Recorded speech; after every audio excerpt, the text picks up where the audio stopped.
G'day and welcome to Lesson 4, the internal and external operating environments of a business. Audio update, I've ordered this modern piece of technology in front of you here that will be delivered on Tuesday. So at the moment we still need to deal with the audio that I've got, but in the future it should be crystal clear, and I might even include a few songs that I sing in future podcasts. Anyway, something to look forward to there. Okay, the business environment refers to the surrounding conditions in which a business operates. So all those things that have an influence on the business environment. We divide the business environment into two categories. There's the internal environment, of which the organisation or the business has some degree of control. And then we've got the external environment. So it's things of which the business or the organisation has little control over. Let's firstly look at the internal environment. So we've got employees. So the employees quite obviously have an influence on the business.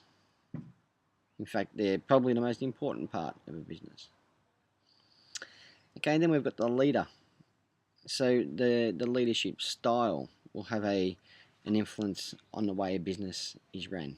Then you've got here corporate culture. So the values, the things that the people in the business think that is important.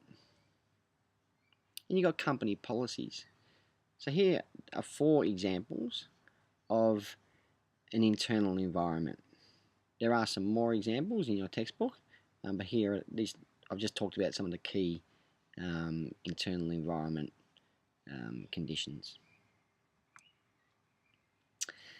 Okay, next is the external environment, and it's divided into 2 different subcategories. You've got the macro environment, and then you've got the operating environment.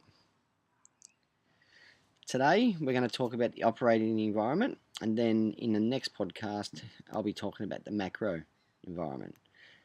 So the operating environment refers to outside factors with which the organisation interacts in the course of conducting its business. So some examples are customers.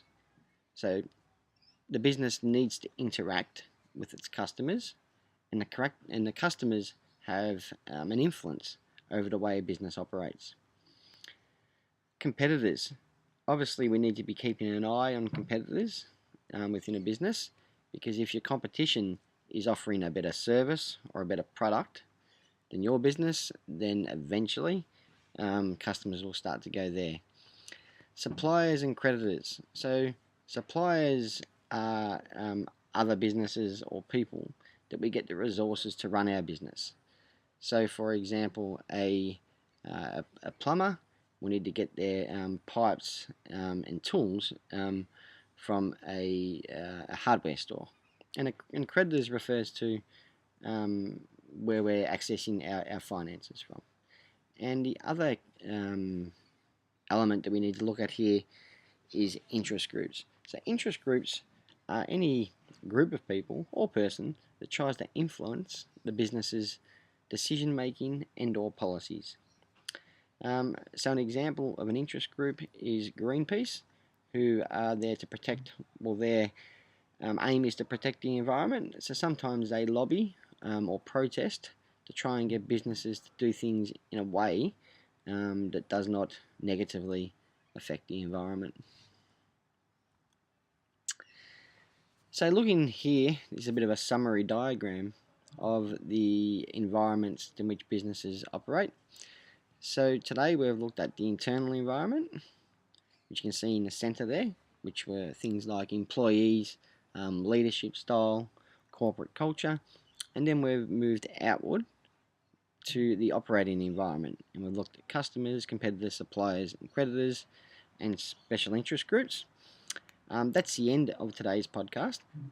Next podcast, we're going to go further out in this circle and have a look at the macro environment that a business operates in. Thank you for listening, and see you next time.